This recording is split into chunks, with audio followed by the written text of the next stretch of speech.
Good morning mga kapudi. Ayan, isang maulan at mabagyong good morning mga kapudi. So may bagyo po daw. Hindi ko lang po alam kung saan hindi na po kasi ako ganong nakakapanood ng TV. So ganun pa man, hindi man po dito yung pinaka-center ng bagyo ay ayan. Makulimlim, maulan kanina pa pong madaling araw. Maulan. So nandito na po sila Patong at Kuya Gabak yung naglinya ng ating kuryente dito sa bahay kubo, tapos sila po yung patawag doon.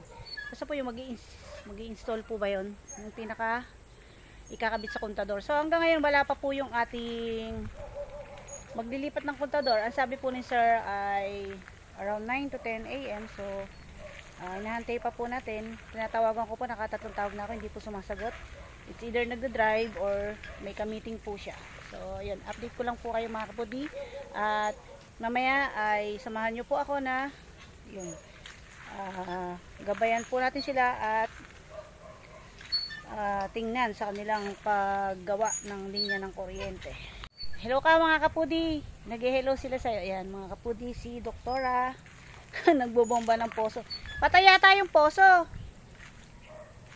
So ayan, maputik po dito mga kapudi dahil basa. Kita nyo po yung chineras namin, puno ng putik. Ayan, nabuhay na niya ni Doktora yung poso. So hugas muna po kami ng paa bago dumiretso sa loob ng kubo. Si Raymond po, absent na naman po, pangalawang araw. So sure po niya siguro Saturday na po siya gagawa. Ayan, nagka-emergency lang po sa kanila at nagkasakit po yung biyanan niya, nasa ospital. May asthma po kasi yung biyanan niya. Siguro po nahirapan na naman huminga kaya dinala na po sa ospital. So ito po yung update natin sa ating mga sitaw. Ayan, may tulos na. So yung mga kapudi, habang wala pa po yung maglilipat ng kontador ay ayan, kinakabit na po nila yung ilaw. May ask yan.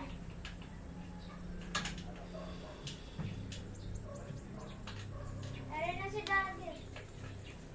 Sinuga mo ba yung kambing? Hala, napapasok ka doon. Saan? So ayan. Hoy, naku, nakakapinay. Oh, saan ka naman nakaputol niyan? Tara, bumili na tayo ng linya ng, ba tawag doon? Linya ng kuryente. Hoy, bumili na tayo kasi ang magkakabit pala nun diretso dito sa yung mga na yun. Eh, 3 beses ko nang tinatawagan kagabi, kausap ko kahapon eh. Dahil nyo. Pupunta raw. Kaya baka tinatantya nga yung panahon kasi nga, kuryente yun eh. Dinanigas sila doon, pag nilipat.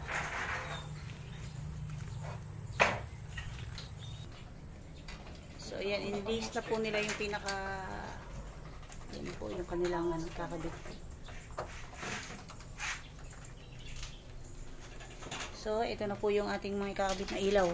Yan. Ay, hindi pala yan. Mas manipis to. Oo, manipis yan. Iba yan. Pang ano yan? Parang Pang CR. So, ito na po yung ating ilaw sa sala. So, ayan. Tapos, yung pang CR po ay yung manipis. Yan. Mas manipis po dito. Makapal po kasi ito eh. Ito. Yung pang CR natin ay yung ganito kanipis. Magkano ganito? 155 yan. 155 po yung isa nito.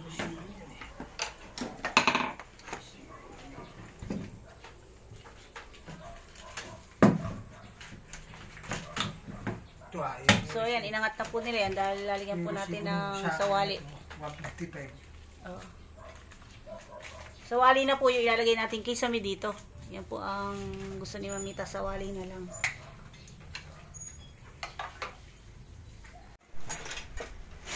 So bali po yung ilaw po natin ay yung LED. Yung nauuso po ngayon na LED na ilaw. Saan yung switch yan? Didiinan lang? Yung switch eh. Yung switch sa pindutan talaga. Di ba meron yung parang dinidiin lang Meron. Oo, parang manda. Yung battery naman yun. Oo. Tapos lalagyan na rin po nila yung taas. Maliwanag ba yan? Maliwanag yan. Bagay, LED eh, no? Alam ko, pagka mga LED na ilaw, maliwanag.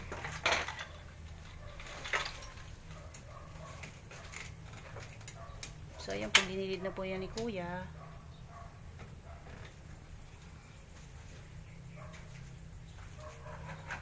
Ayan na po yung ating ilaw, mga kapudi. Ayan. Ang kainaman po, pag po yung bukilya, mababa po yun. Ito, medyo flat po. Ayan. Hindi po tayo mauuntog yan. Ngayon, pag nilagyan po na sawali yan, ay ibubukan na lang po yung pinakasawali, iipit na lang po para magkasya. Tapos, teka lang. Ito na po yung isa natin.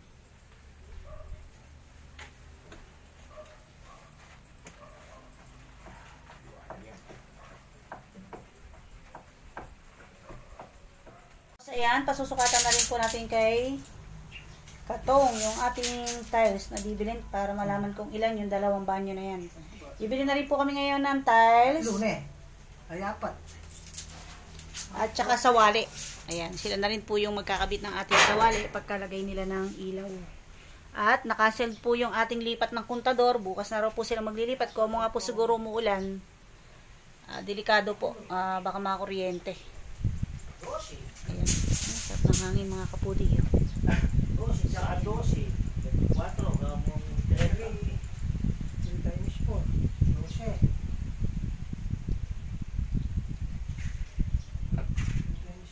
Diyan, nakita niyo po. Gamong Vamos, 12. So, ayan, binibilang po nila mga kapudi. Tres lang.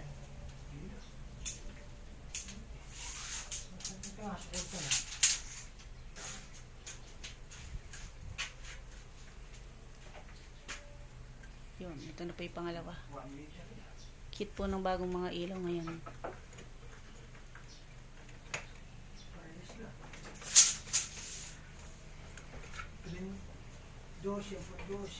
So yun mga kapudi, napakasarap po ng hangin dito sa taas.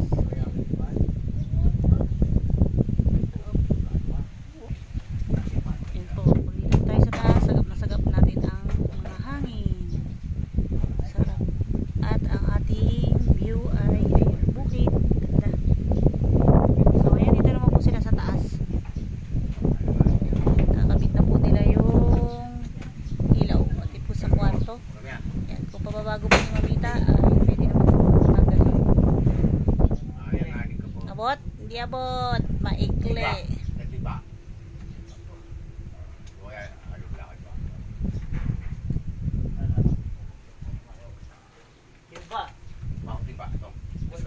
Baka magtuwad. Kaya naman pag nagtuwad ka, ano naman niya, kawayan. Hindi semento. Yung picture natin. Sige. Bali, ngayon po mga puti ay habang nagkakabit na sila, ay lalakad na po kami para masabay na po nila yung CR at yung sawali ay may kabit na nila. Oo. Sa pinagda niya mong sako. Sige lang. Ay, kaya ito na lang. So, ayan mga kapudi yung pang CR. 3 watts lang kamo. 3 watts. Bali, 8 ganyan ano. Oo. So, dito po tayo sa palengke at bumili po tayo ng ilaw na ilalagay sa CR. Ito po, bali 8 piraso. 290, natawaran ko na 10 piso isa. So, 280 na lang daw po, 8 piraso. So, dito lang po tayo sa tabi ng paliko nung papunta sa pwesto ni nanay sa palengke. Ayan. Tapos, pag uwi, bili na po kami ng sawali. Para diretso kabit na rin po. Ano nga ba? Pangalan ng tindahan na to. So, hindi ko makita yung pangalan ng tindahan. Pero matagal na po ito dito. So, ayan, tinatabasan na po nila yung sawali. Para po ikabit na sa yung kisame.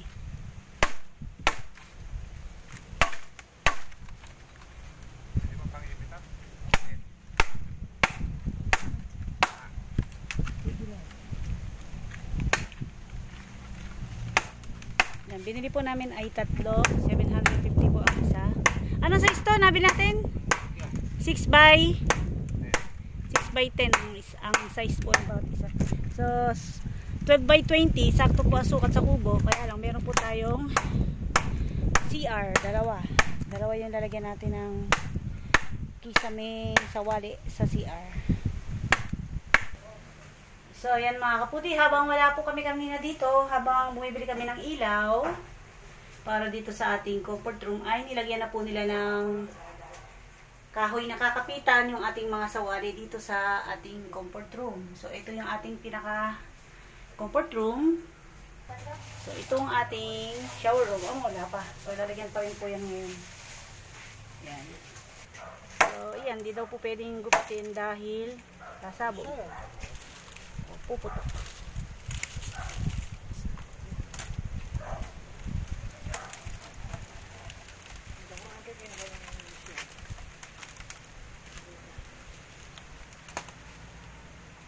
So, yan. Maliwalas na po yung ating langit, umaraw, pero sabog-sabog na kulimlim po sa langit. Pero mahangin. Ayan. Kaya medyo presko-presko po ngayon. At mamaya ay harvest po tayo ng mga sili. Marami na naman pong sili. At sisimula ko na pong mag-blender mamayang gabi. Blender at luto-luto.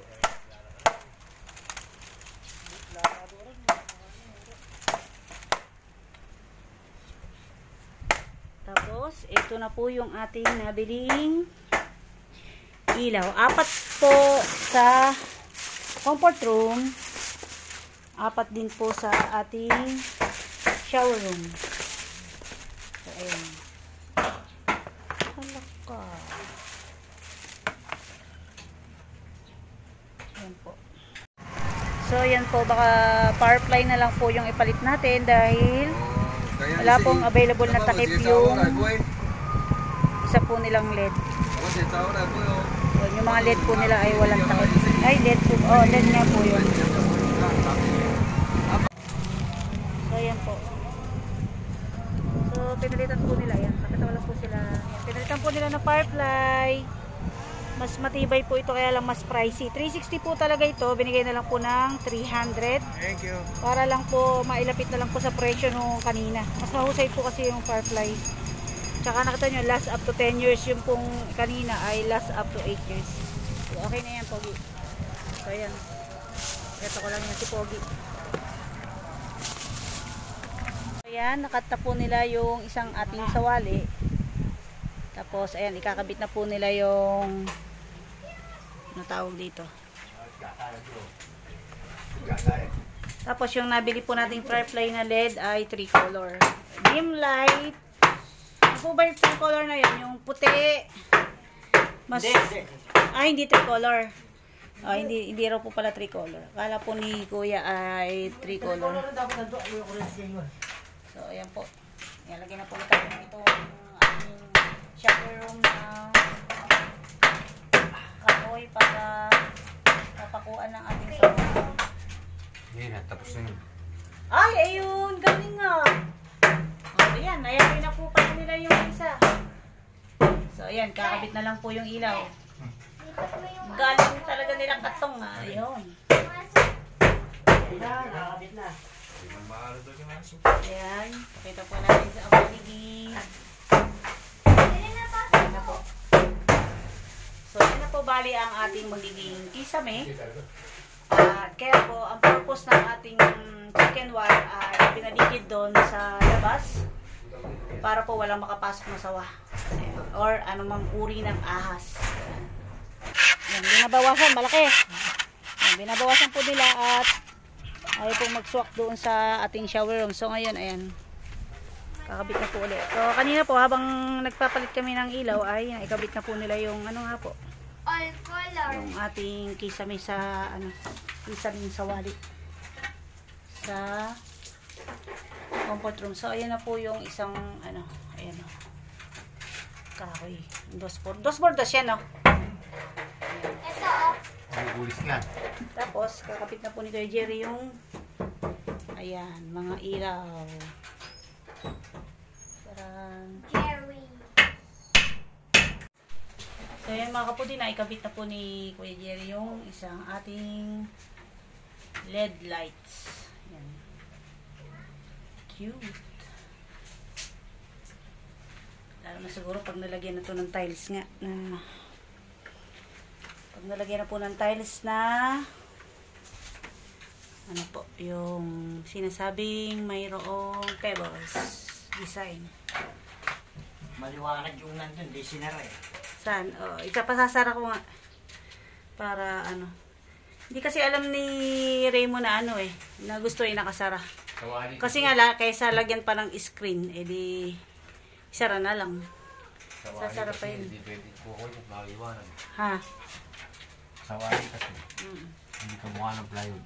So, ito na po yung kakapitan natin ngayon ng sawali. So, habang kinakabit po nila yung ilaw at yung ating sawaling kisame ay, ayan, dadagdagan na po ni Dingdong yung tinambak niya po kahapon dito. Ayan. Ayan po. Ipaplat na po niya para magpantay pa. So, gawin na yan. Ayan.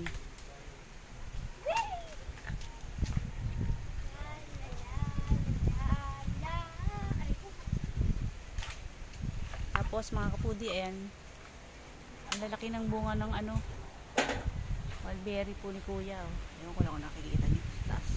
Hindi ko abot. Ang lalaki po niya. Hindi na sanang kuhanin. Hindi na po sanang kuhanin, kaya lang mas masarap po pagka violet na siya. Pag ganyan po, maasim pa. Papakain mo sa rabbit.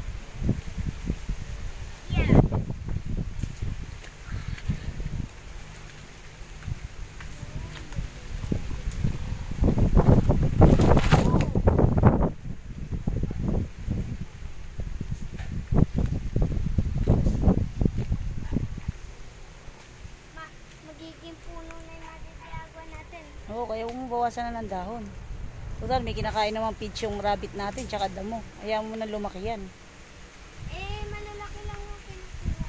Pag malaki na yan, mas maraming pagkain yung ating rabbit. Sarap ng hangin. Malaki, oh. Ayay! Lipad.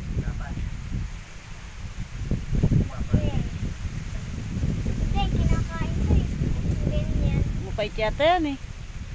Ay, yun, yung ganun. Kinakain. Ayun, kinakain nila. Oo. Mga rabbit. At saka yun, sa guyabano. Kinakain nila yung sa guyabano. Oo, yata. Mabaho yung amoy nun eh. Ito yata, tsaka yun. Ay, ito pala. So yan, bali mga kapudi, yung isa nating buong sawali na 6x10 ay ayan, kasya po sa dalawang pangkisame sa ating comfort room at shower room. Ayan. Yan, isa po sa mga bagong idea po yan. Kung gusto nyo po, para po sa simple pero modern bahay kubo. Simple but elegant. Pero mang ganun. Ayan na nga po yun. Simple but elegant pero ano ba? Bongacious na bahay kubo ni Mamita sa Amerika. So yan, sinusukatan po nila. Tapos kakat nila at kakabit po doon sa ating kisame. So, habang naghihiwa sila o nagtataga o naggugupit ng ating sawali ay ito na po yung isang ilaw dito sa ating sala o dining area ng ating bahay kubo. At ito po yung sa gawing kitchen. Ayan. Pasensya na kung medyo malipot mga kapudi. Ayan po. Sharon. At sa taas po ay so ito tayo sa taas. Ayan na po sa ating yan. Tara, naikabit na po nila. Yan, kinabit po nila yan kanina habang kami ay nasa bayan. Tapos ito na yung sa ating kwarto. Ayan na. So, ayan, bukas na po matutuloy yung paglilipat ng kontador. Bukas po natin matitesting yung ating mga ilaw. Yan. So, ayan, dito na po sila sa may comfort room at nakakawet. Nakakawet ka patingala. Si Kuya Jerry ang umaalalay.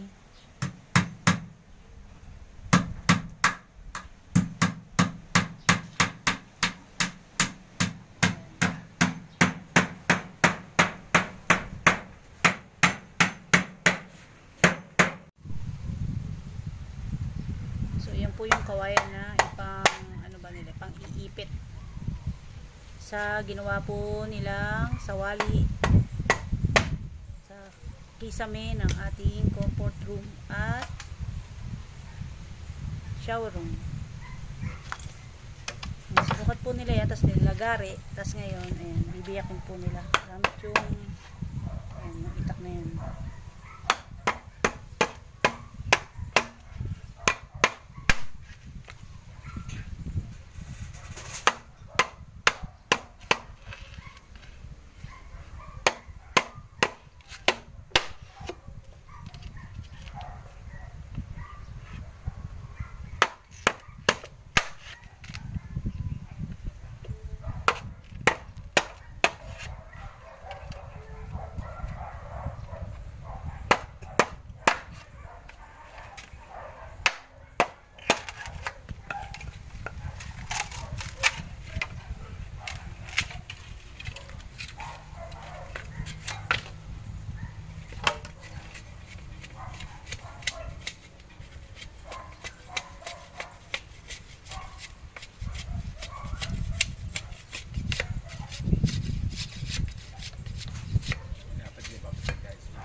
So, yan po yung Sagad na yan. Hindi po.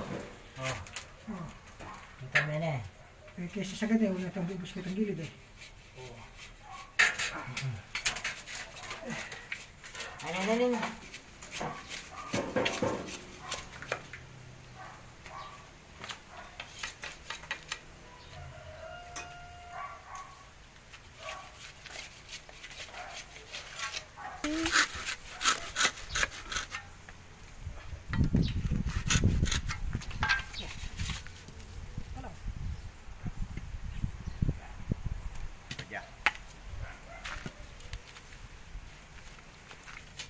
Okay na.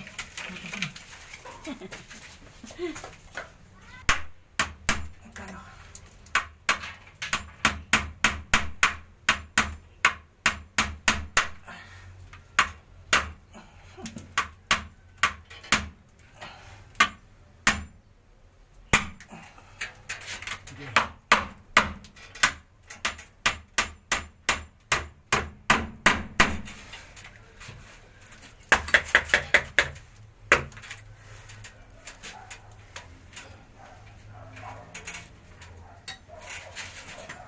po, nakabit na po yung tatlong ilaw. Ito na po yung pang-apat. Si Katong, nasi-hydrate na. Kamusta naman dyan? Inaayos po ni Katong para maayos na maayos. Ayan po. Pwede yung barnisan eh, no? Oo ba? Kailangan ba? Barnisan, no? Oo. So, yan, inaayos po niya para maayos yung pagkakaano ng ating sawali. So, ayan mga kapudi, ang ating finished product ng ayan. Ating sawaling kisame dito po sa ating comfort room. So, ayan, may linya na rin po ng ating ilaw. Yan.